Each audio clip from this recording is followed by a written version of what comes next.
IMF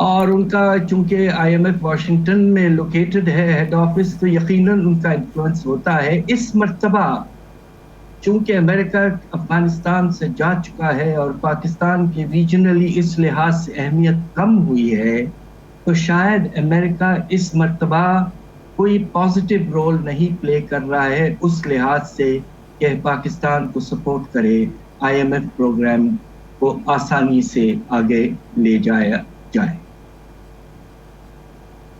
ٹھیک ہے سر، جس طرح سے آپ نے بھی ذکر کیا، بیشتر ایسے پروگرامز ہیں IMF کے جو پاکستان لیتا رہا ہے اور ابھی بھی لے رہا ہے. ہم یہ دیکھتے ہیں جب بھی پاکستان میں کوئی گورنمنٹ آتی ہے، چاہے وہ نون لیگ کی گورنمنٹ آئی، پیپلز پارٹی کی گورنمنٹ آئی، خان صاحب آئے، سب نے یہ دعویٰ کیا. کسی نے کہا جی ہم بیکاری نہیں ہیں، کسی نے کہا ہم کشکول نہیں اٹھائیں گے، ہم اپنے پیروں پہ کھڑے ہوں گے.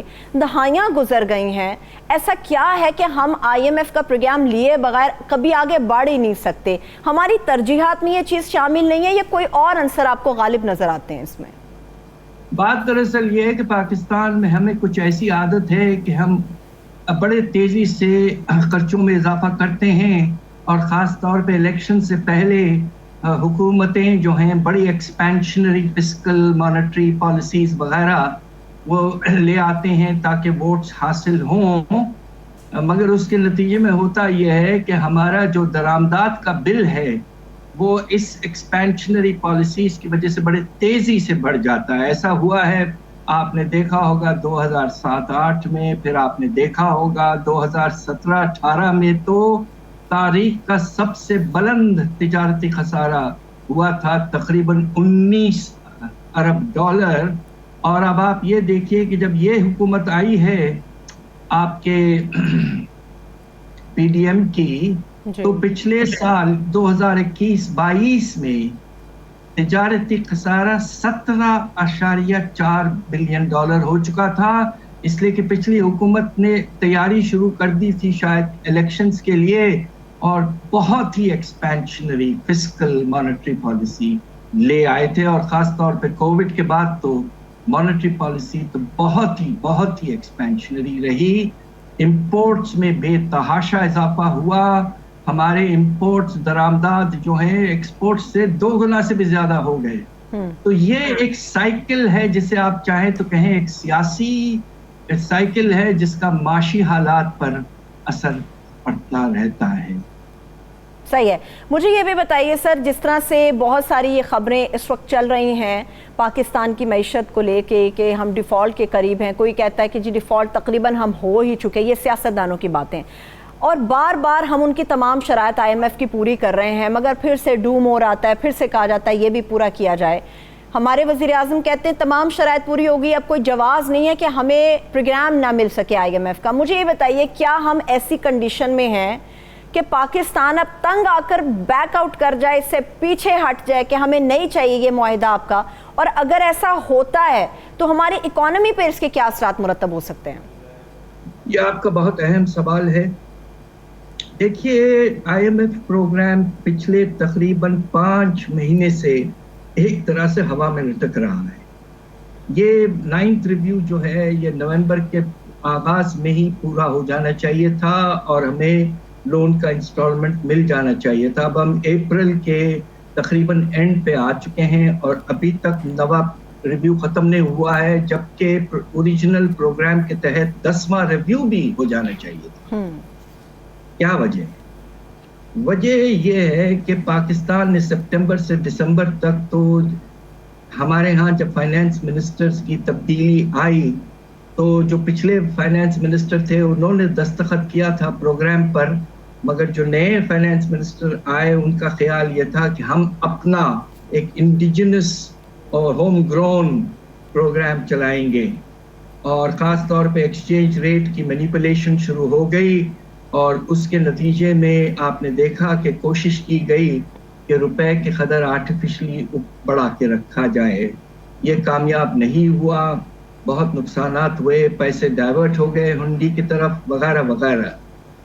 اس کے بعد جنوری کے مہینے میں حکومت کو احساس ہوا کہ بھائی اب ہم اپنا پروگرام تو نہیں چلا سکتے، ہمیں IMF کی بات سننی ہے. اس کے بعد میں ماشاءاللہ بڑے تیزی سے اور بڑے وگر کے ساتھ حکومت نے ریفارمز امپلیمنٹ کیے ہیں. سارے